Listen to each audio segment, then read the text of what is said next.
I never thought I'd be the guy telling a story like this, but here we are. It started with something so small, a quick glance into my wife's purse, and it shattered everything I thought I knew about our marriage. Let me take you back to how it all unfolded. My name's Alex, and I've been married to Sarah for 8 years now. We met in college, back when life felt full of endless possibilities. She was studying art history, always with a sketchbook in hand, and I was grinding through business classes, dreaming of starting my own company. Our first date was at this little coffee shop near campus, where we talked for hours about everything from favorite movies to our wildest travel dreams. I remember thinking she was the one the moment she laughed at my terrible jokes.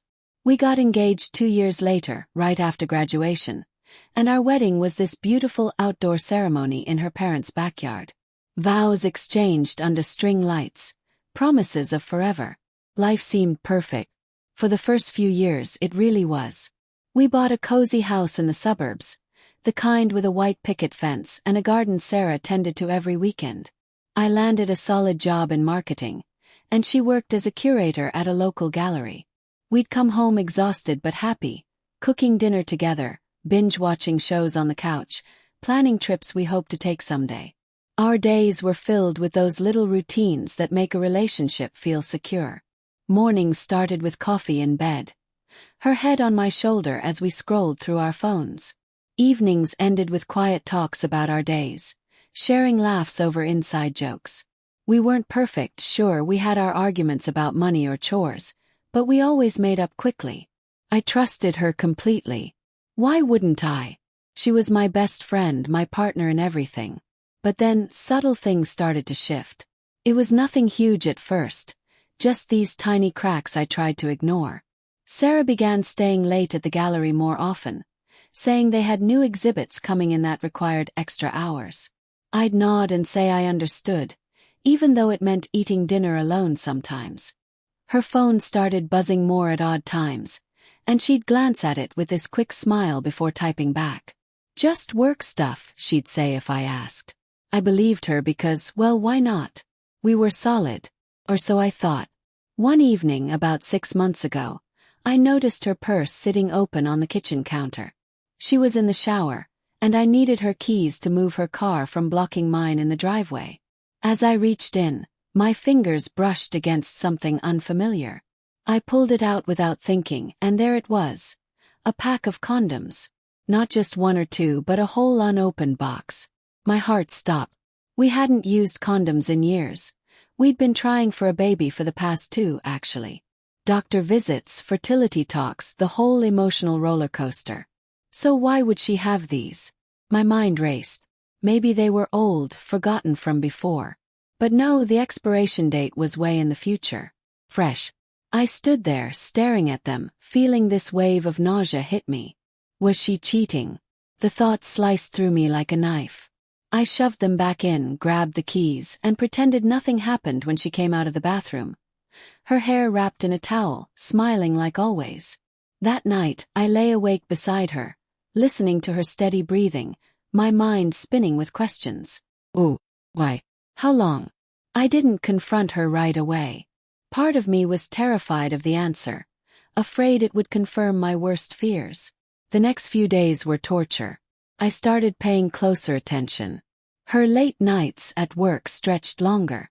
She'd come home smelling faintly of cologne that wasn't mine. Once, I saw a text pop up on her phone while she was cooking. Can't wait for tomorrow. From a contact saved as gallery supplier. My stomach twisted. I tried to talk myself down, telling myself I was being paranoid. But the doubt gnawed at me, turning every loving gesture into something suspicious. Finally, I couldn't take it anymore. One afternoon, while she was out running errands, I went through her purse again. The condoms were still there. This time, anger bubbled up alongside the hurt. How could she do this to us? To me. I thought about yelling, about packing my bags.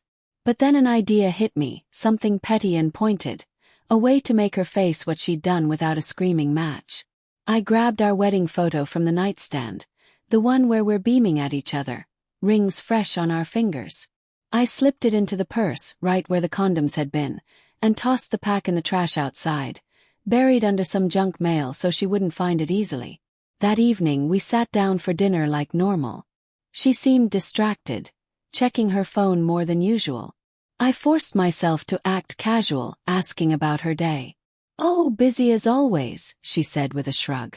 After we ate, she grabbed her purse to head out for what she called a quick meeting with a client. I watched her leave, my heart pounding. She came back 2 hours later, her face pale, eyes wide. She dropped her purse on the table and stared at me. "Alex, what the hell is this?" She held up the photo, her voice shaking. I looked her straight in the eyes. "I could ask you the same thing about what I found in there first." The color drained from her face. She sank into a chair, the photo trembling in her hand. "It's not what you think," she whispered. "Then explain," I said, my voice steady but my insides churning. "Because from where I'm sitting, it looks like you've been lying to me." Tears welled up in her eyes. She took a deep breath. "Okay, fine. I've been seeing someone. From work. Started a few months ago. I didn't mean for it to happen, but things have been so routine with us. The baby stuff stressed me out, and he made me feel alive again." Her words hit like punches. Routine. Stressed. We'd been in this together, or so I'd thought. "Who is he?" I demanded, anger rising. "His name's Mark. He's a artist we exhibit. It was just supposed to be a fling, but..." She trailed off, sobbing now. Felt numb. Betrayed didn't even cover it. All those late nights, the smiles at her phone, it all clicked into place. "How long?" I asked quietly. 3 months, she admitted, not meeting my eyes. We talked or argued for hours that night. She begged for forgiveness, said she loved me, that it was a mistake. I listened, but the trust was shattered. How do you rebuild from that? I told her I needed space, and she slept on the couch.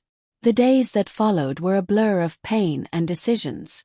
I moved out to a friend's place temporarily, trying to process it all. Therapy sessions alone, long walks where I'd replay every moment of our marriage, wondering where it went wrong. Sarah called constantly, apologizing, promising to end it with Mark. Part of me wanted to believe her, to fight for what we had. But the image of those condoms burned in my mind, a symbol of how far she'd strayed. In the end, I filed for divorce. It wasn't dramatic revenge, just a quiet acceptance that some breaks can't be mended. She kept the house. I took my half and started over in a small apartment downtown.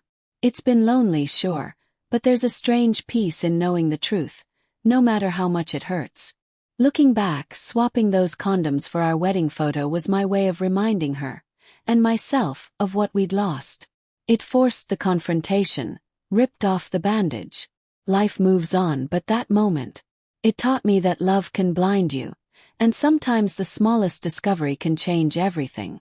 If you're in a relationship, trust your gut. It might just save you from a world of heartbreak.